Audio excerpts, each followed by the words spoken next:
Hi friends, அஸ்ஸலாமு அலைக்கும். இந்த மழைக்கு சூடான ஒரு குட்டி ஸ்நாக்ஸ் பார்க்கலாமா? என்னென்னா சீஸ் பால். ஃபஸ்ட்டு உருளைக்கிழங்கு நல்லா ஒரு 6-7 விசில் எடுத்து வச்சுக்கோங்க. வச்சதுக்கப்புறம் அதில் கொஞ்சோண்டு கொத்தமல்லி, அதுக்கப்புறம் வெங்காயம், பச்சை மிளகா அதை போட்டு நல்லா மிக்ஸ் பண்ணிக்கோங்க. அப்புறம் உப்பு, மிளகாத்தூள், கரம் மசாலா, கார்ன்ஃப்ளவர் மாவு அதை எல்லாத்தையும் போட்டு மிக்ஸ் பண்ணிக்கோங்க.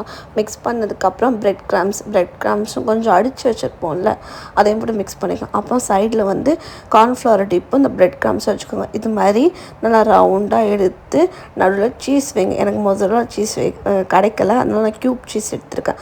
அதை வச்சு ரவுண்டு பிடிச்சி கார்ன்ஃப்ளவரில் ஒரு டிப்பு, அப்புறம் பிரெட் கிராம்ஸ் நல்லா கோட் பண்ணி எண்ணெயில் போட்டு எடுத்தோன்னா சூப்பரான கிறிஸ்பியான சீஸ் பால் ரெடி. இந்த வீடியோ பிடிச்சதை மறக்காமல் என்னோடய சேனல் லைக் பண்ணுங்கள், ஷேர் பண்ணுங்கள், சப்ஸ்கிரைப் பண்ணுங்கள். பாய் ஃப்ரெண்ட்ஸ், அஸ்ஸலாமு அலைக்கும். வாங்க இப்போ போய் சாப்பிட்லாம்.